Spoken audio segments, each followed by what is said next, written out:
আসসালামু আলাইকুম, সবাই কেমন আছেন? সবাইকে ঈদ মোবারক। আচ্ছা, আপনাকে কার কার বাড়িতে কন্দি এরকম গরুর গোশ ভাইজে খান? আমরা আবার ভাইজে বলতে কি বুঝে জানেন? আমাদের এলাকায় হচ্ছে কুরবানির গোশ রান্নার পাশাপাশি আমাকে হচ্ছে কুরবানির গোশ সেদ্ধ দিতে হয়। আচ্ছা, সেদ্ধ বলতে কিরম জানেন?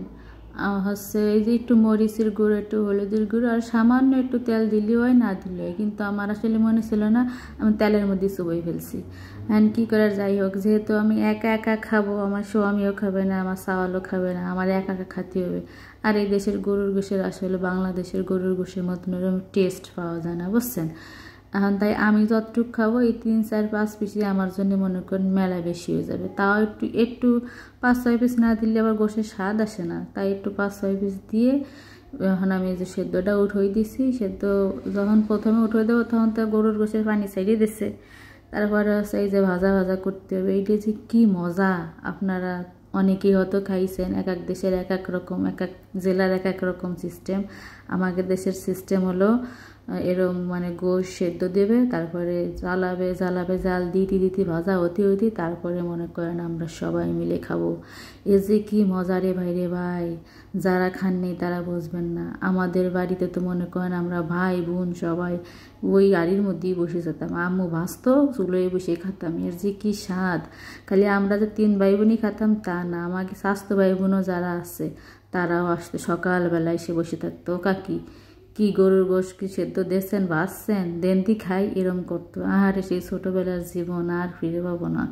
এখন এই যে নিজে নিজে এইটুকু রাইন্দি বাইজে খাচ্ছি আর ছোটোবেলার কথা মনে করতেছি। কি শান্তির জীবন ছিল, আম্মু রানতো আর আমরা সবাই বাড়ির স্বাস্থ্য ভাই বোন সবাই এক জায়গায় চুলোর পাশে বসে বসে এরম খাওয়া দেখতাম। সেই দিন আর ফিরে পাবো না। এখন এই যে দেখেন বাজা বাজা শেষ, এখন আমি পিরিজে উঠে নিচ্ছি আর একা একা খাচ্ছি।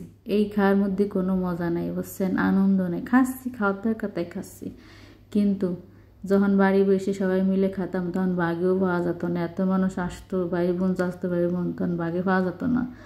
যাই হোক, ওই খাওয়াটাই মজা ছিল, ওই জীবনে আর ফিরে যেতে পারবো না। এখন খাচ্ছি আর ডোক গিলতেছি, বুঝছেন। তো আপনাদের কাছে কেমন লাগলো কমেন্ট করে জানাবেন। আর আপনারা যদি এগুলো না খেয়ে থাকেন এরম বাইজে খেয়ে দেখতে পারেন, মেলা মজা। আমার তো আবার গালে পানি চলে এসেছে, খানিক রয়েছে, এখন আমি এবার সেনতে আবার একটু গরম দিয়ে খাবো। ভাগ্য ভালো খালিক ছিল, নাহলে তো আমার আবার নিজেরই পরান চাতো। যাই হোক, দেখেন গোশটা বাঁচতে বাঁচতে কিন্তু একদম নরম হয়ে গেছে, মোলাম হয়ে গেছে, কোনো শক্ত নাই, স্টিকি ভাব নাই। দেখেন আমি কি সুন্দর ছিটতেছি আর খাচ্ছি, আহা কি মজা! যাই হোক বন্ধুগণ, আপনারা সবাই ভালো থাকবেন, বাই বাই।